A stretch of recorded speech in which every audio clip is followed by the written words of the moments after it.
we mentioned earlier, doing stories and stuff. Maybe there's a trapper that lived here and he went down to the river one day to check his beaver trapping. Maybe he fell in.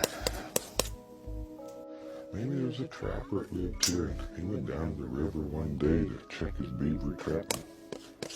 Maybe he fell in. Who knows? Now we could do a cabinectomy. In other words, just cut it off. Get it the way we want it. Better have a door in our cabin. It's easier to get in and out if you got a door. It's hard climbing through the window sometimes. It's hard climbing through the window sometimes.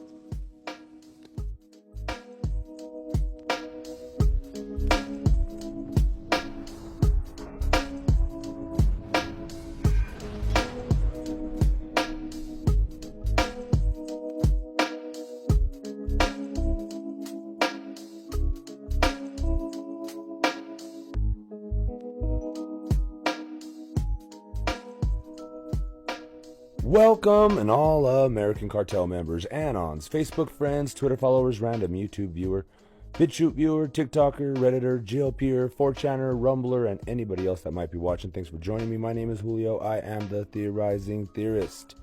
And today we're going to cover Bob Ross being a serial killer, and we're going to start with his Wikipedia. Now, I got some very compelling evidence, and I have names of victims for y'all, but we'll get there in due time. Now, this part may seem a little bit tedious or boring to some of y'all, but it's very important you know some certain facts about Robert Norman Ross.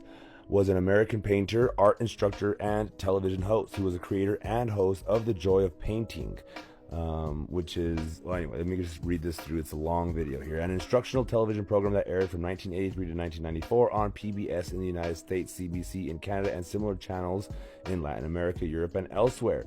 Ross would subsequently become widely known through his posthumous internet presence. Now, I'm curious as to how many of y'all knew that he was in the military. He was actually in it for 20 years, from 1961 to 1981. Now, 1981 is a very important date. Please remember it. He even got to the rank of Master Sergeant. So 1981, write it down in your notes if you need to. Early life. Ross was born in Daytona Beach, Florida to Jack and Ollie Ross, a carpenter and waitress respectively, and raised in Orlando, Florida. As an adolescent, Ross cared for injured animals, including armadillos, snakes, alligators, and squirrels, one of which was later featured in several episodes of his television show. He had a half-brother, Jim, who he mentioned in passing on his show. Ross dropped out of high school in the 9th grade while working as a carpenter with his father. He lost part of his left index finger, which did not affect his ability to later hold a palette while painting. In 1961, 18-year-old Ross enlisted in the United States Air Force and was put into service as a medical records technician. He rose to the rank of Master Sergeant and served as the first sergeant of the clinic at Eielson Air Force Base in Alaska. That's very important, where he first saw the snow and mountains that later appear as recurring themes in his paintings. He is very important. That's very important as well, guys.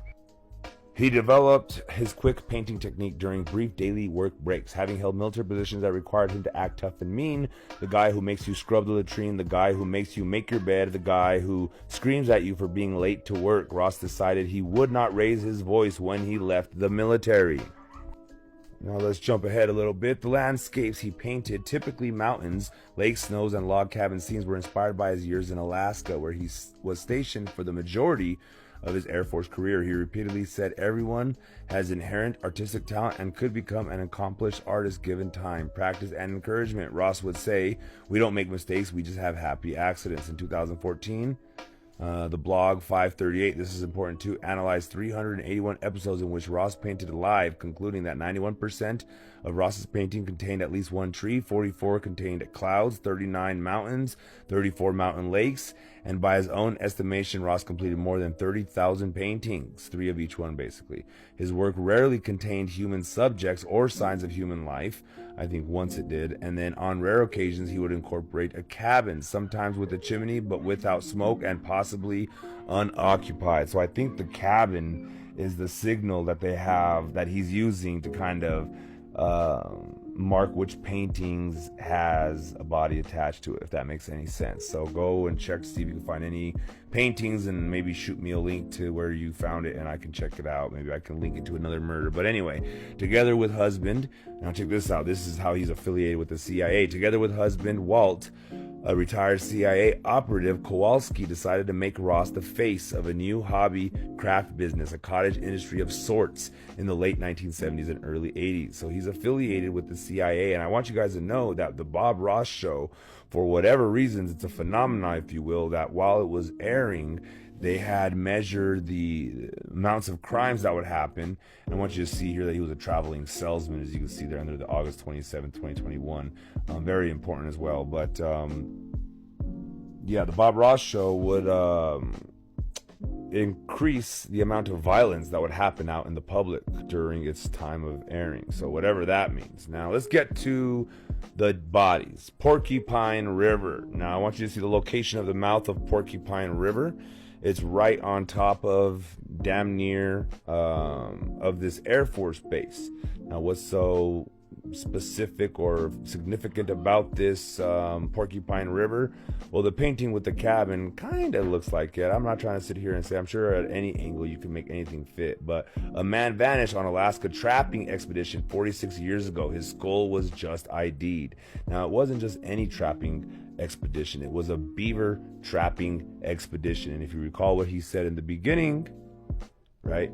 And if you could only imagine my surprise or lack thereof when I discovered that they found only his skull next to a river.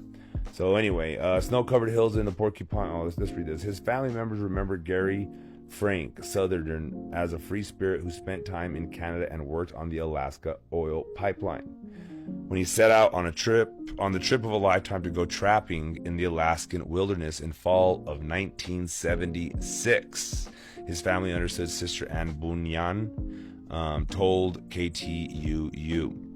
Now, but the 25-year-old from New York vanished sometime over the winter. His family never heard from him again. Now, lots of weird discrepancies going on here in this story.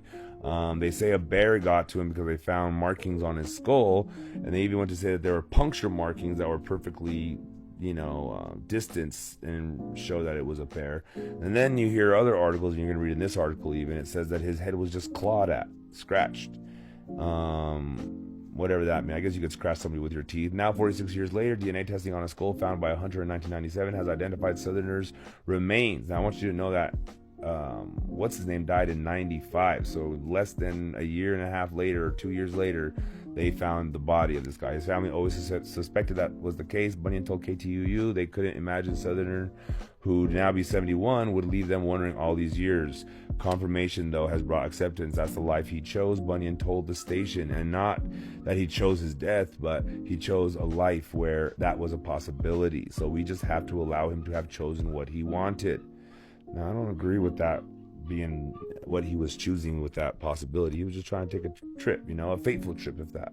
Southerner set out with another man to trap along with the Porcupine River north of the Arctic Circle in fall of 1976.